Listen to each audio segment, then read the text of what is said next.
여러분, 주 기도문에 하늘에 계신 우리 아버지여 이름이 거룩히 여김을 받으시오며, 이것은 하나님을 영화롭게 한다는 것이죠. 하늘에 계신 우리 아버지를 우리가 어떻게 영화롭게 할 수 있습니까? 첫째, 하늘에 계신 우리 아버지라는 것은 거짓자로 내가 예수 그리스도를 믿습니다의 사람이 아니라 그 전제 조건이 하나님의 자녀인 자만이 이 기도를 할 수 있다라는 것입니다. 예수 그리스도 안에 새로운 피조물만이 하나님 아버지를 아버지라고 부를 수 있게 되는 거예요. 그 사람들이 어떻게 기도하느냐? 그들이 이 땅에 존재하는 이유는 아버지의 이름, 즉 아버지의 본질을 영화롭게 하기 위해서 우리가 지음 받은 것입니다. 어떻게 그렇게 할 수 있느냐? 하나님의 통치 안에서 나라가 임하옵시고 뜻이 하늘에서 이루어진 것 같이 땅에서도 이루어지이다.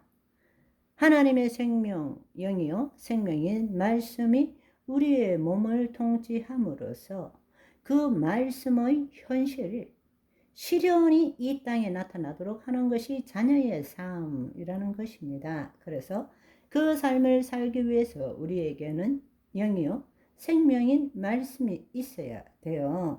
그렇기 때문에 오늘날 일용할 양식을 주옵시고, 현실적으로 우리는 영적 존재이지만 살아가면서 우리의 혼과 몸은 계속 죄를 짓고 있기 때문에 바로 우리가 우리에게 죄진 자를 사해 준 것 같이 우리 죄를 사하여 주옵시고, 이것이 바로 용서와 회개라는 것입니다. 그 용서와 회개를 통해서 하나님의 통치가 우리에게 이루어지도록 하므로 우리의 영혼, 몸이 온전하게 되도록 하는 것입니다. 날마다 어떤 면에 있어서 우리는 죄를 짓지만 용서와 회개를 통해서 우리는 날마다 새로워지는 것입니다. 우리의 영혼, 몸이 새로워지는 거예요. 아멘.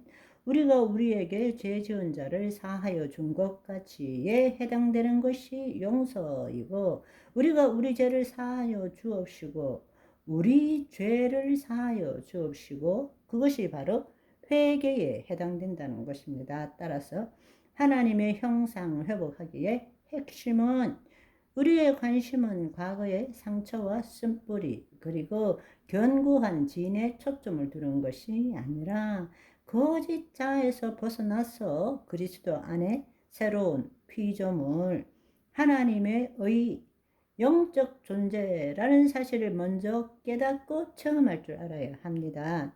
여러분, 생각을 바꾸십시오. 여러분이 죄를 짓고 여러분이 잘못되었다고 해서 하나님 앞으로 못 나갑니까? 우리는 지금 잘못 생각하고 있는 거예요. 우리는 늘 우리가 제발 좀 죄를 짓지 않고 거룩한 삶을 살아야 그래도 하나님 앞에 나갈 수 있다고 생각해요. 그것은 구약적인 생각입니다. 여러분이 죄를 지었기 때문에 하나님이 필요한 거예요. 왜냐하면 여러분은 이미 하나님의 자녀이기 때문입니다. 여러분들이 하나님의 자녀 되기 위해서 죄 안 짓고 거룩한 삶을 사는 것이 아닙니다. 오직 은혜로 인하여 믿음으로 말미암아 구원을 얻은 것입니다. 하나님의 자녀가 된 것입니다.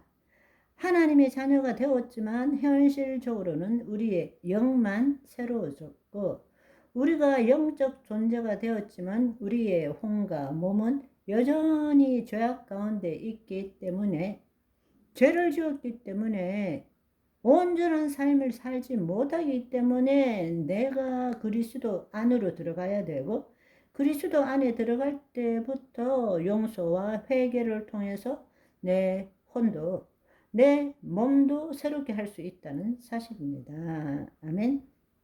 첫 번째로는 여러분들이 여러분의 상처와 쓴뿌리, 죄에 초점을 두는 것이 아니라 오직 믿음으로 나는 예수 그리스도 안에 하나님의 자녀인 것을 여러분이 붙들어야 하고 체험해야 한다는 것입니다. 그것을 어떻게 체험할 수 있느냐?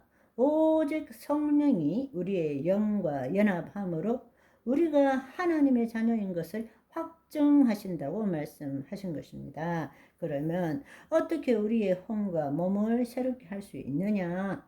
바로 용서와 회개를 통해서 우리가 우리에게 죄 지은 자를 사하여 준 것 같이 우리 죄를 사하여 주옵시고, 이것을 통해서 우리는 늘 온전케 되는 것입니다.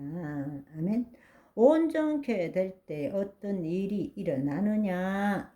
나라가 임하옵시고 뜻이 하늘에서 이루어진 것 같이 땅에서 이루어지다가 이루어진다는 사실입니다. 아멘. 따라서 우리가 예수 그리스도 안에서 용서와 회개라는 것은 먼저 하나님과 생명적인 관계를 유지함으로써 하나님께서 우리의 몸을 새롭게 하신다는 것입니다. 그것이 회개인 것입니다. 그런데 여러분이 정말로 깨달아야 될 사실은 우리는 지금까지 용서와 회개를 하나님과 우리의 관계의 관점에서 보지 않고, 다른 말로 혼의 구원을 이루어가는 관점에 보지 않고 대부분의 경우 용서는 다른 사람과의 관계로, 회개는 내가 취한 태도나 행동에 대한 관점으로만 보아왔다는 거예요. 회개와 용서는 내가 주체가 되어서 다른 사람과 내가 향한 일과의 관계가 아니라는 것입니다. 용서와 회개는 하나님과 나와의 관계의 관점에서 볼 줄 알아야 한다는 것입니다. 아멘. 이렇게 보지 못하기 때문에 온전한 용서와 회개를 누리지 못하고 여전히 우리는 용서했다고 말하고 회개했다고 말하지만 뭔가 찝찝한 마음으로 그렇게 신앙생활을 할 수밖에 없다는 것입니다. 오늘은 여기까지. 바이바이.